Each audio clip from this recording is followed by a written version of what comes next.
What is going on, everybody? It's your boy Gsluke here with our round 4 stream. Hopefully everyone is having a great start to their weekend. Hopefully Saturday was kind to you for DFS and for props. Over here on the Gsluke community, well, it was a pretty solid one. We went out there, nearly doubled up on Showdown. We had a few people in the Discord absolutely smash today on Showdown, so that's always a great thing to see. On top of that, profited on Prize Picks and on Underdog overall. So really all 3 sites, so we can get the trifecta. Those are the best of days out there. And hopefully for you guys on your end, it was a similar kind of day. But either way, looking forward here to Sunday and some carnage. I would expect a few blowups tomorrow. I would expect a few ejections like we saw with Hideki and a Justin Suh today. Coincidentally, both of those guys in the final group.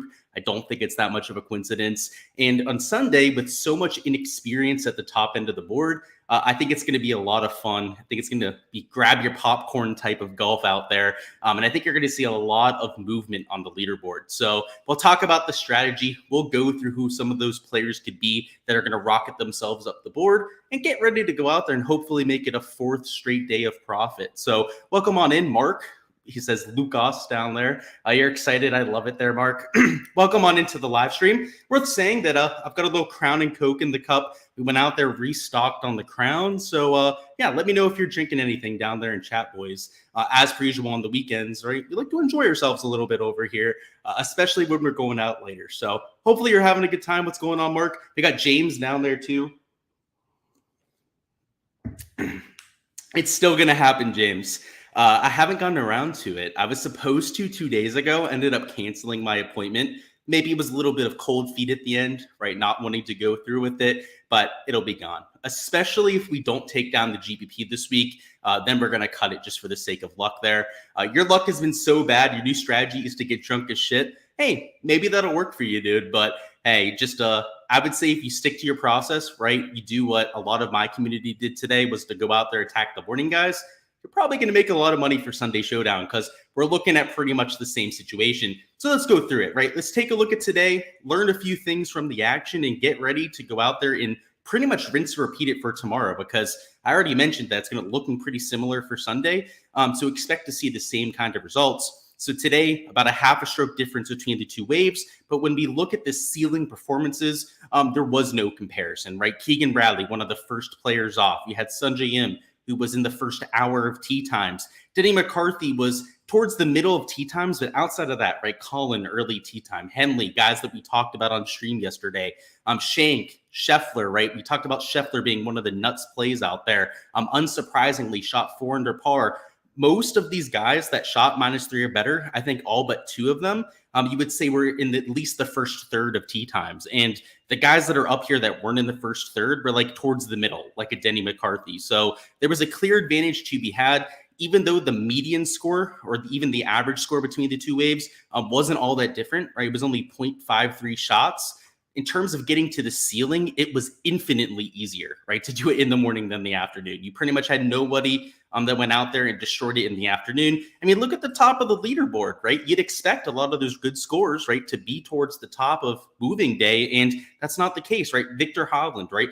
Your best score there at -3. Denny McCarthy, right, who started at the middle of the pack, is all the way up to T4 with a -4 kind of performance. So it's a strange slate. The board has been shrunk. It's why I think it's going to be so intriguing. It's so compelling here for a Sunday. And our strategy has to keep that in mind, right? When we go back, just take a look at the leaderboard here.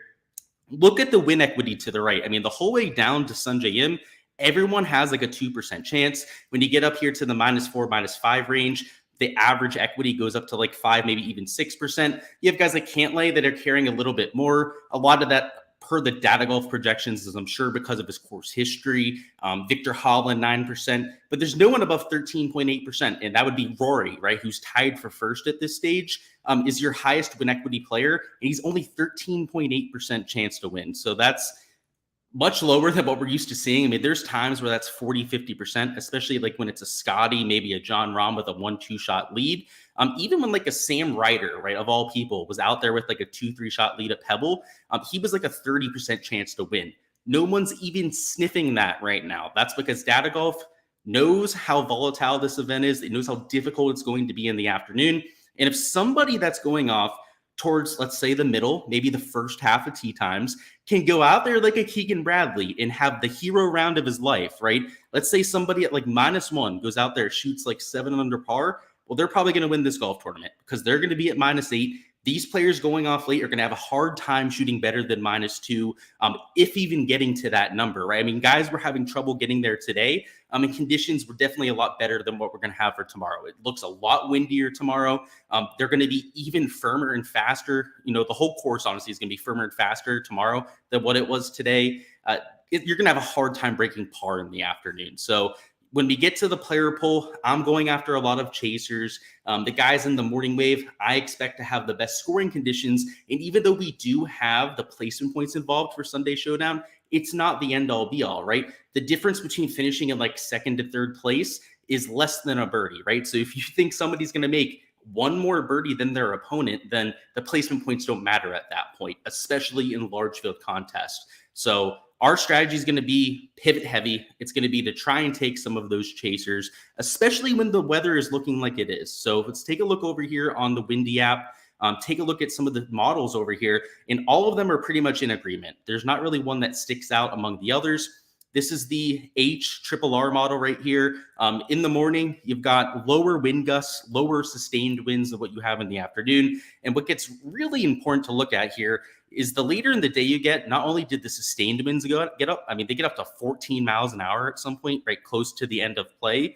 The sustained winds are there the entire day from like noon onwards. So not only is that going to impact the players towards the top of the board, also the guys, I would say, within like 2, maybe even 3 shots of the top of the leaderboard, right? I would say all the guys like -2 or better, right, are going to be teeing off around like 11 to 12 p.m. These guys are going to be in those max sustained winds, those max wind gusts, and all of them are going to get screwed, right? The only guys that are really getting this advantage, and it's important to note this, right? Because today the winds didn't come to like 2 p.m. Like a good portion of the field got this advantage. Is I think the guys going off really, really early. I'm talking like the first half an hour to an hour of tee times. Those are the guys that are going to truly have the nuts conditions. We know it's going to be receptive then, even more receptive than it would be midday. But hopefully they're finishing their round when those sustained winds and those wind gusts get into the area. So that's the idea. If you're going to take guys teeing off at like 10:30 or like maybe even like 9:45 a.m., well, I think you're kind of missing the point, right? You're going to have guys that are playing in decent conditions for maybe like an hour, hour and a half, which is helpful, but not for their entire round. So I think you almost want to go all out or nothing here. Like a Sahith Theegala who's way behind the 8-ball, I almost like him more than somebody that kind of kept their round together today, just because we know that he's going to tee off so early, right? He's going to have perfect conditions for most of his round. Those kind of guys I like even more for tomorrow. So that's worth noting there too. Let's look at a few other models here. This one actually has the weather coming in a little bit earlier. So nasty weather pretty much the entire day. This GFS model, I believe, was calling for nasty conditions. Yeah, especially late. I mean, look at that, getting close to like 25 miles an hour. But once again, pretty much no matter when you're playing on this model, it looks kind of nasty. This ECM model is notorious for just being a little bit dramatic, I would say. I'm always calling for higher winds than what ends up happening. But this one, yeah, the afternoon's getting really screwed, but the morning doesn't look like a spring chicken either. It's just looking like a perfect kind of set of conditions for Sunday, right? It's supposed to be difficult at the Memorial, right? Jack wants this place to be really difficult to get on a Sunday, but you got to go out there and earn it if you're going to shoot under par. I mean, last year, I think Billy Horschel, he either shot even par or 2 over par in the last day. I know it was one of those 2 numbers, and won the golf tournament, and he won it handedly going out there and doing so. So this isn't the type of track where normally a chaser is going to go out there and win. But if somebody, and it's going to take a Herculean kind of performance, right? This isn't going to be handed to you just because you're teeing off early, going out there and getting after this. You're going to have to pull a Keegan Bradley. You're going to have to make 8, 9 birdies on your day, and you're going to have to shoot something like 7, 8 under par, which even in the nuts conditions on easy golf course is difficult, let alone when you're at Muirfield Village, which is one of the more difficult golf courses in the world. So I'm not saying that's 100% going to happen, but Jack Nicklaus, he talked about it on the broadcast. He mentioned that possibility, especially with this weather forecast. It's even more so a possibility, right? You're going to have the hardest weather conditions in the afternoon. It's going to be firm and fast by that point. Everything's kind of like the perfect storm for that kind of thing to happen. So if you're going to live bet, it's worth noting, right? I think you want to look for some of those value plays, right? Maybe guys like 3-4 shots off the lead. I think they're a lot more alive than the books are giving them credit for. You can look further than that. If you really want to look 5-6 shots back, I don't think you're completely dead, right? If somebody like that shoots 4 or 5 under par, I think there's a legit chance that almost all those leaders come back to the field. You could be looking at a playoff or even an outright win. So I'm just saying, it's like the Charles Schwab last year when Sam Burns went out there. He started 7 shots off the lead, went out there, ended up winning the golf tournament. It's kind of brewing up to be that same kind of situation, right? Like where that middle early pack guy could go out there and break the slate. Let's bring up our projections, bring up our player bowl here, and we'll start with the DFS side. So as per usual on these streams, guys, we'll do prop stuff towards the end. But before then, let's talk about the DFS angle and what I think is going to be a pretty large edge to be had. So we already talked about the early tier guys getting a huge advantage there, but it's also the guys from the game theory perspective being overlooked. So like a Scotty Scheffler, John Rahm, right? About 14-15% owned. Look at some of the ownership numbers on the guys next to him, right? Like a Cantlay, Rory McIlroy, nearly twice the ownership. I would say in single entries or higher dollar contests would definitely be double the ownership. These guys are going to be even higher owned in those kinds of fields, probably closer to the 30% range. Victor Hovland, you could throw into the argument, another guy who's going to be steamed in some of the higher dollar contests. And what do all of those players have in common, right? Well, they're quote unquote safe plays for tomorrow. Well, let me tell you something about golf. If you haven't played golf before, if you haven't played Showdown before, you should, well, if you haven't before, you probably don't know this, but if you have played it before, you probably know how variant this mofo is, right? You know that pretty much any round, the weirdest shit can happen, right? Peter Malnati shoots 7-8 under par from time to time. He's not so much a surprise because he's kind of just the maniac that does that. But guys like Cantlay, Rory, just because they're towards the top of the board, does not mean they're going to finish in the top 5, top 10. In fact, they're going to have the hardest conditions of anyone out there tomorrow, right? Just based on what we looked at with the weather there, based on the fact that it's going to get firmer and faster. If anything, they're some of the riskiest plays to take, right? They're high ownership, very expensive plays towards the top of the board that sure are starting with more placement points than their peers. But like we also mentioned before, the difference between second and third in terms of placement points is way less than a birdie when it comes to Showdown, right? So do you really care about those placement points? They really don't mean all that much at the end of the day. I mean, sure, right? You want the guy that shoots -5 that wins the golf tournament, right? But the fact that they're starting towards the top really shouldn't mean that much in your process. And if these guys are going to be double the ownership of some of their peers, well, they're pretty easy pivots. I mean, honestly, Rory McIlroy, right? Known choke artist. I mean, would be surprised if he goes out there and shoots like even par or -1, like hardly loses the golf tournament. Wouldn't surprise me. He'd be far from the optimal if he only goes out there and shoots like -1. Patrick Cantlay, same thing, right?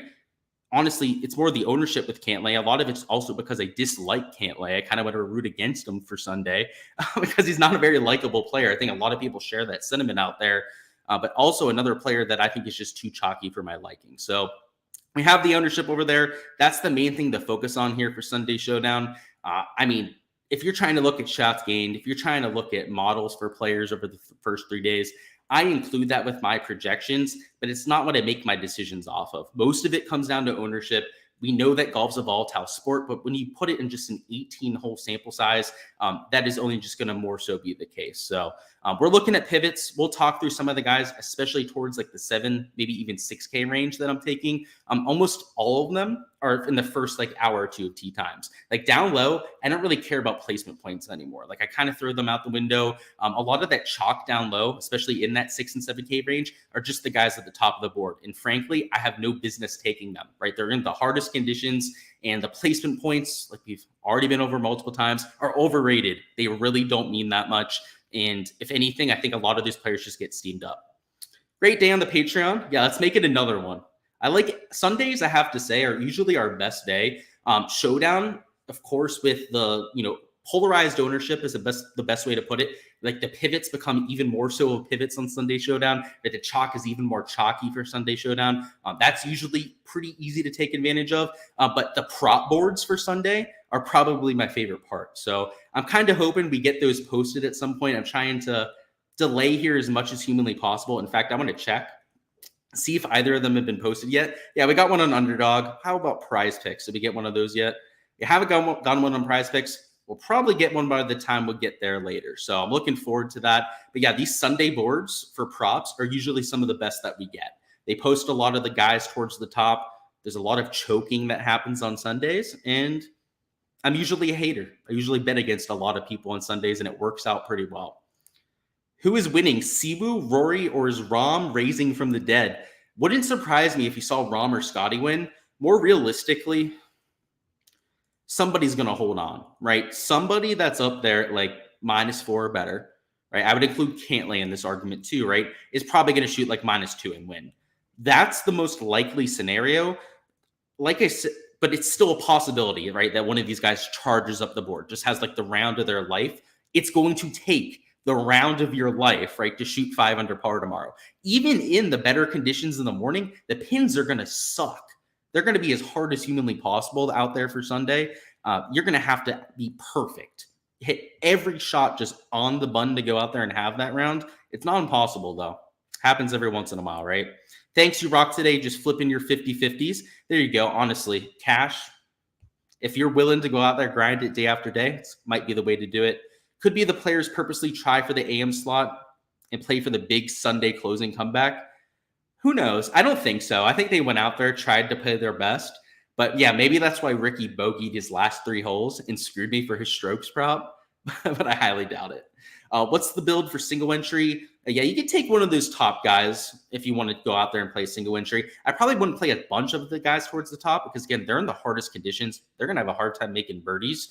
But if you really like Rory tomorrow, then yeah, single entry is a really good place to take him.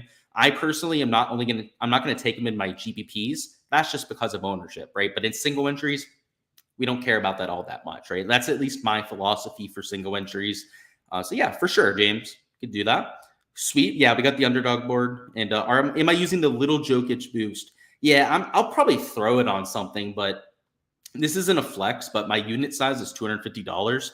That's 1/50th of a unit for me. So like I think people always ask me like, oh, what am I pairing with like the free squares on Prize Picks or like with tacos, so on and so forth.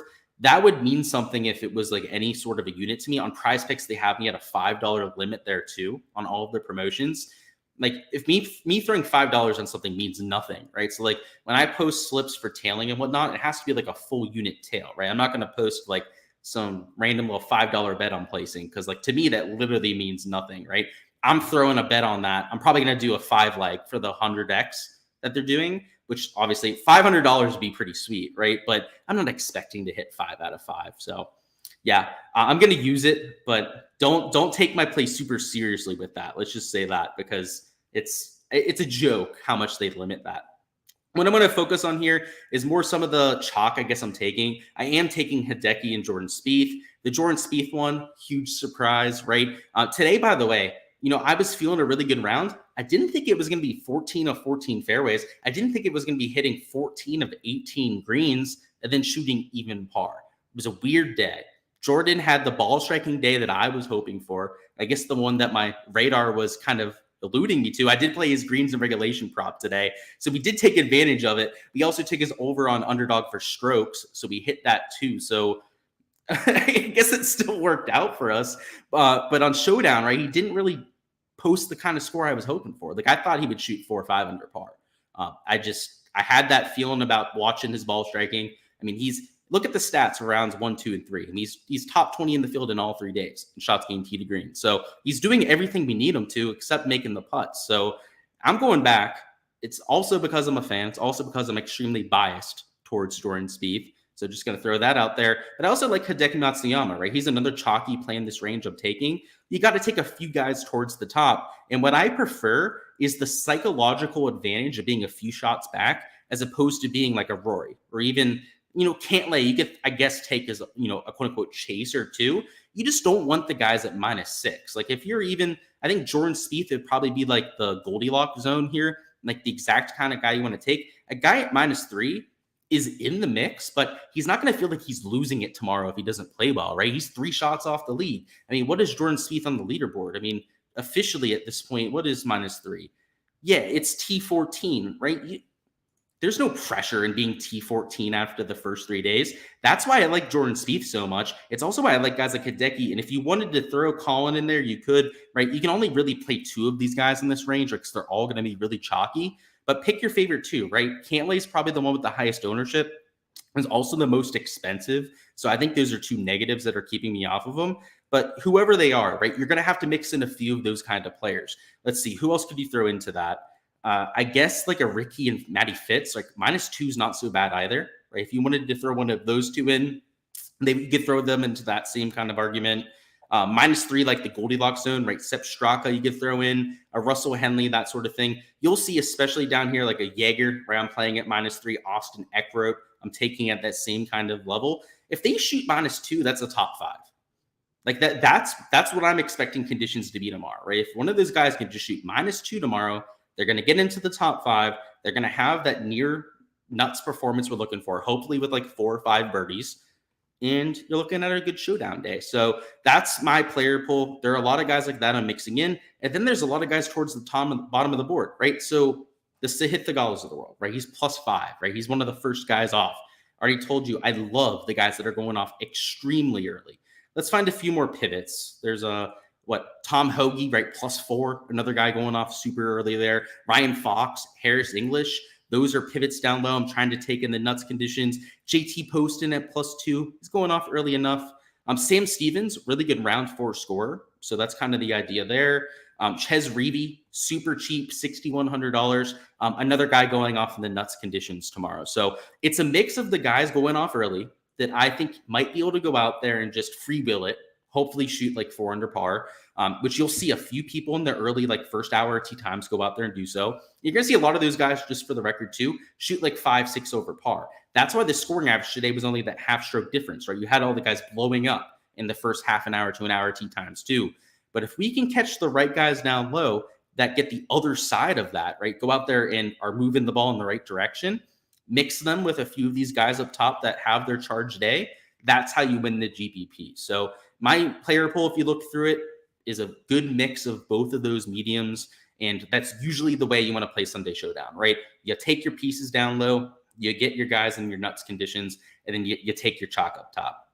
Let's go through a few lineup construction notes, and then let's get into the props, which I'm excited for. This underdog board, I mean, just looking right now, we're going to make this lineup construction thing quick, because let's just say I like what I'm seeing over there. So in terms of your cash plays, I don't think you have to like take Rory. I don't think you have to jam in the guys at -5, -6. I do think you want to take guys that are at least within shouting distance of the top, though. So if I was building a cash lineup for tomorrow, I'll give you a core 4. I would most likely start with Cantlay. I usually try to hedge against my GPP stuff with my cash lineup, which it's just a personal choice, but that is typically what I do. I throw him in there. Let's go ahead and throw Wyndham Clark. Where you at there? $8,200. I really like his chances. I mean, to at least get into the mix, right? And he's going to get some ownership. That's why I don't love him for GPPs, but I do think he's going to get into the mix. Let's throw Jordan in there because we can, right? I honestly would play him in cash. It's especially the ball striking numbers, right? He's been, just for the record, right? What is his ball striking number to this point? Like, what is he in shots gained tee to green for the field? Shots gained tee to green, number 8 in the field, right? Seems like a good cash play to me. Towards the top end of the AK range, let's just throw Matsuyama in there too, right? It's aggressive for a cash core, right? You're only down to $6,700, but there's definitely guys down the 6K range we could take. So yeah, that's what I use for a cash core. If you wanted to take one of these 2 out and maybe make it a little bit more balanced, you could do that too. But there's enough cheap guys on the board to make that kind of lineup work. So yeah, for cash, you can be as chalky as you want, right? You can take all the guys at the top of the board that you feel like taking for that kind of lineup. In GPPs, we've been talking about it for the last 5-10 minutes at this point. It's the complete opposite attitude, right? We're looking for pivots up top. Maybe I take one guy that's going to be a little bit chalky. Maybe it's Jordan Spieth, right? For the sake of this lineup, we already made a lineup with Jordan. Let's throw Hideki into this one. Let's throw Hideki in there. Let's throw Scheffler in, right? He'll be one of those like early tee times that we're hoping plays well. Let's go down into this AK range. find another pivot in Sam Burns that's getting middling ownership, also teeing off relatively early. Also, the Scheffler Burns synergy. Are they playing together? That would be like the ultimate life hack because they're best friends. I don't believe they are. If they are, then ship them shooting like a million under par tomorrow. What? No, they're not. That's unfortunate. Yeah, they're not even at the same score. I don't know what I was thinking. They are, right? But they're way off in terms of when they finished. That would have been the life hack of the century. If those two were playing together, almost every time they play together, they both go off. That would have been something. But yeah, let's throw in a guy in the 7K range. That's a pivot too. Let's take Tom Hoagie, right? Another super early tee time. Let's go into the 6K range, save a little bit of salary. Also take somebody going off super early. And let's take Harris English, actually. They're at $7,200. This kind of lineup, right, has our pivots in it. It has some of our lower owned guys going off towards the middle of tee times. And then it does have one chalky piece in Hideki, right? One guy that we think that is going to hold their position at the top and shoot maybe 3-4 under par and perhaps win the golf tournament. So if you want to make it a little bit more chalky than that and take one more chalky piece, I think you could. Like even in a large field GBP, if you wanted to go out there and add Wyndham to this lineup, make it a little bit more chalky, right? Add another player there in the top 5, you could probably get away with this. Like, I don't think it's that egregious. It's not my favorite kind of style. I'm a little bit more contrarian for my round 4 showdown lineups, but it's not egregious. Like I said, you could probably get away with it. How do I feel about Davis Thompson? He played well, except for the putter. Then he went a little off the rails. Yeah, he had the one bad hole, right? He made a quad on that one hole. I don't know how much I hold that against him. I think a lot of people are going to look at +7 and think that he played a lot worse than he did. Right, he ended at +7. Yeah, unfortunate. $6,200. If you're going to take somebody that's going off early and just hope that they can get hot, he's not the worst player. He was embarrassed. He had that really bad hole. A lot of times people try to avoid those guys, assuming that they're broken.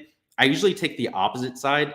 And people play for their pride, right? You have a really bad day, you're going to have all the fire you need to go out there and get after it tomorrow. So unlike some of the other guys that are completely out of contention, I feel like Davis Thompson is likely to be a little bit more engaged than some of the others, right? Like he doesn't want to go out there, shoot like 7-6 over par 2 days in a row. Like that would just be a bad look. You would feel horrible after a week like that. So yeah, I don't hate it. I don't love the play, but I don't hate it either. Let's take a look at this prop board, and I'm excited for this underdog here because there are a lot of props that I'm thinking we're going to take overs on. It looks like they're pricing it easier than they did today, which is wild because I took overs on a lot of these guys and smashed, absolutely just hammered them today.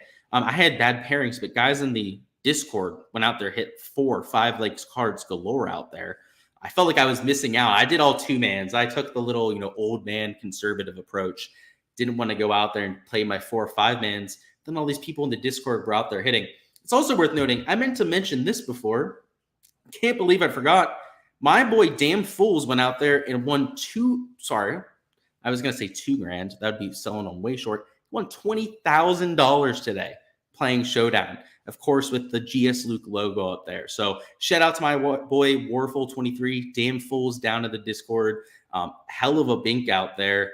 But over there for Underdog today, we also binked on them. We had guys down to the Discord, which I'll bring up right now, destroy them on props. I'm just going to share our Discord down here because it was a day. Let's just say that much.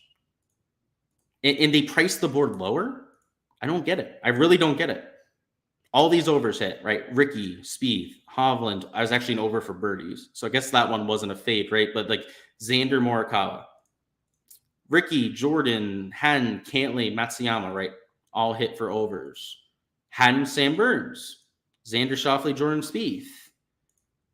Okay, these were some supportive plays, right? But these were also plays we posted on the Patreon, right? I can't believe this board on Underdog.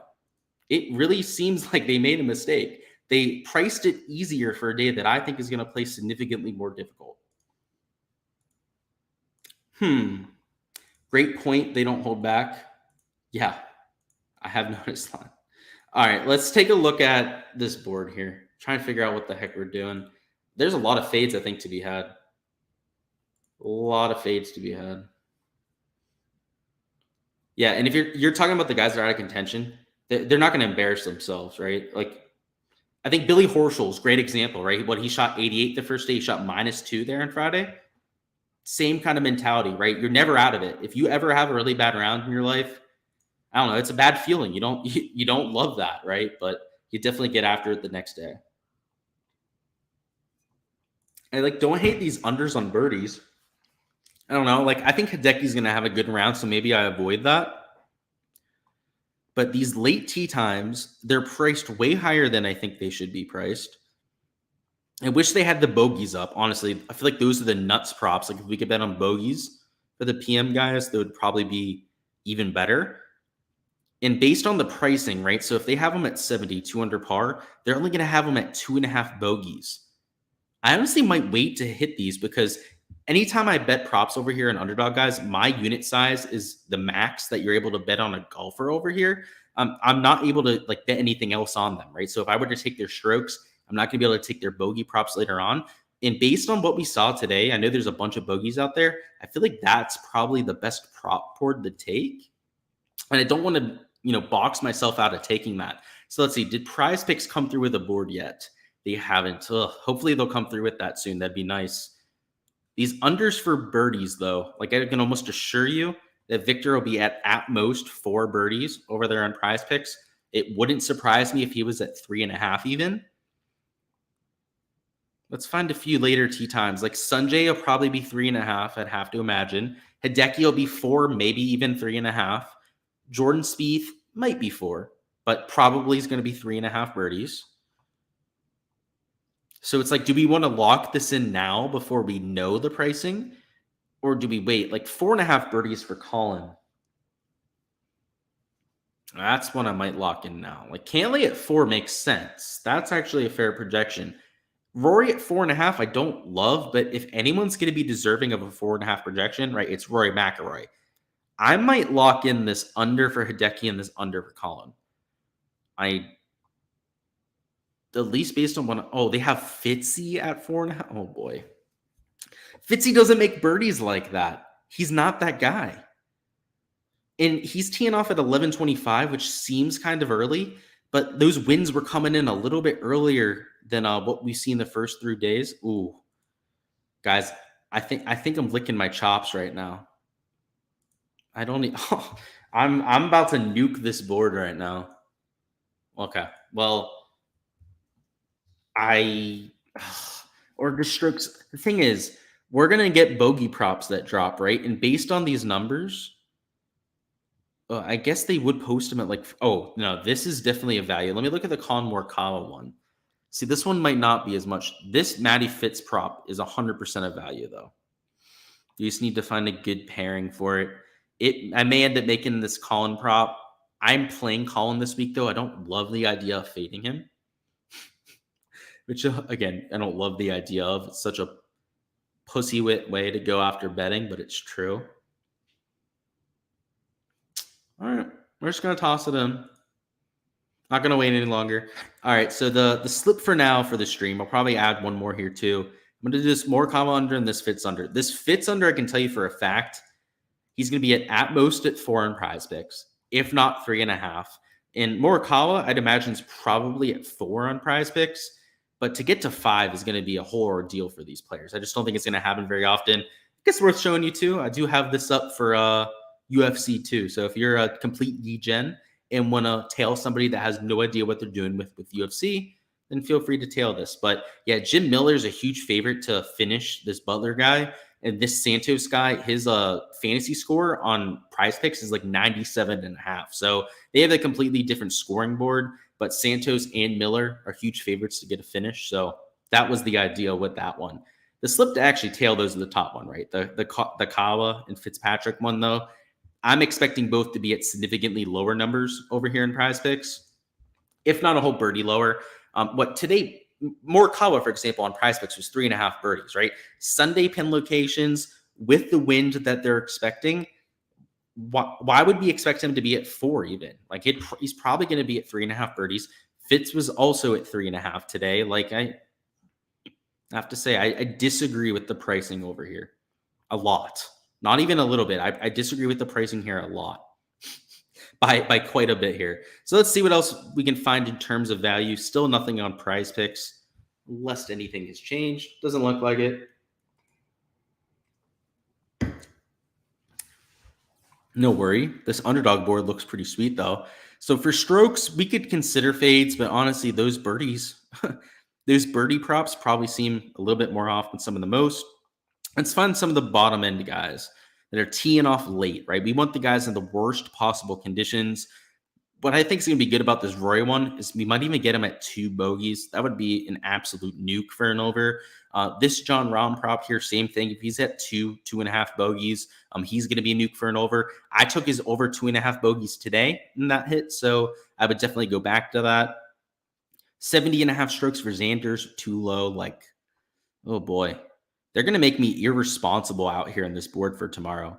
Like yesterday, I played a whole lot. I went pretty heavy on the board. They're tempting me to go out there and just fuck around and see what happens on this. Let's see, where's Lowry at? Lowry didn't have the worst day, right? What did he end up at? What's his tee time? He's 10:20.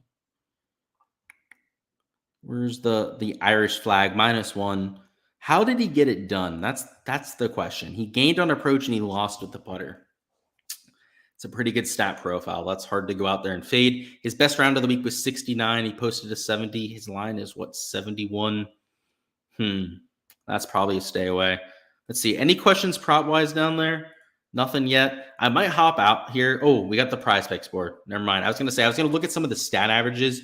I kind of want to see if they post these bogey props. I think that's going to be truly probably the best category to go after. But Prize Picks did drop their board, so we can definitely look at those. Let's look at these birdie props. So Collins at 4. Okay, that makes sense. Right, Hideki's at 3.5. I expected that. Colin honestly should probably be at 3.5 too. So if you wanted to take an under at 4, I wouldn't blame you for it, but he is teeing off slightly earlier, but it's not really all that much earlier. Let's see. They have Jordan at 3.5. Okay. 3.5, 3.5. The bottom end guys are also at that number. Over here for strokes, it's kind of similar. So, okay, so I'm kind of glad we didn't fade the strokes board. There's probably some of these middle tier guys that are worth fading. I can tell that they've adjusted it based on tee time, like they have the first few days, which is unsurprising. Like Hoagie's 72.5. It's because he's a super early tee time. He's at the same projection as Wyndham Clark. Wyndham Clark's playing much better and is a better player, but that's all because of tee time, right? Wyndham's teeing off past 1 p.m. Hoagie's there at 8:35 a.m. So yeah, they've done a very similar board, strokes and birdie or better wise here. What I want to look at is this par or better board. 3 bogeys for elite tier guys. Okay. 3.5 bogeys for even some good bogey avoiders like a Sun GM. Okay, that's interesting. And then even those lower tier guys are there. Honestly, I don't hate under on this Sanjay Yim prop there. Sanjay can avoid some bogeys. Matt Fitzpatrick can too. That's we'll leave that in the back burner. That's honestly, the fairway board looks very similar to today. Actually, even lower. These lower tier guys are at 7 fairways now. Wow, that's half the fairways. Yeah, it's a difficult course to hit the short stuff though, so I understand it. This fairway board, this green regulation board, unlike the fairway board, looks a little bit more positive today than it was for yesterday. You did have guys like Spieth that were down at 10 greens, also with Victor Hovland, also Terrell Hatton, where's Hatton? He's also at 10 today. They were at 10 greens, and I smashed the over on all 3, which might seem counterintuitive given how hard the conditions were in the afternoon, but 2 of them hit, 1 of them pushed. There's something to be said for being an elite tier iron player, right? So Sahith Theegala going off in the morning, I love that over. He's an elite tier iron player. Let's see. Sam Burns would probably avoid, right? He's not so consistent, but like Matt Kuchar hits a lot of greens in regulation. Let me see. Is my limit surpassed? I feel like it is. I don't even think I'm going to be able to enter this. Yeah, I can't, right? I've hit my limit for the day. Whenever I'm able to enter slips, which will be at midnight, right? I'm going to be hammering a lot of these overs for greens in regulation likely. Over here for fairways hit, these guys at 7, like they tempt me, right? Even like Ricky Fowler, right? Like I know he can be wild from time to time, but half your fairways at a course that normally yields about 9.98 fairways per round. There's layups on like 4 holes off the tee. Like that feels like an over situation for me. So I can't enter anything over here yet. It's annoying. It's because of the limits that I have. But the important part here is to be able to compare some of these props, right? Terrell Hatton's at 3.5. Let's see if some of these guys at 4.5 birdies and where they are in the counterpart. So 4.5 for Rory. Those guys make sense, right? They're at 4. Could have expected that. We got the good value on Fitzy, right? What was Fitzy at? Did they even have him up like 3.5? That was a whole birdie difference there. Let's find a few other ones. What is Terrell Hatton at for strokes, right? I saw they just took that off the board. Terrell Hatton was at 72 strokes. I mean, it's not that much value. What, they bump him up to 72 strokes? They bumped him down to 71. Okay. So now it's a stroke difference? Okay.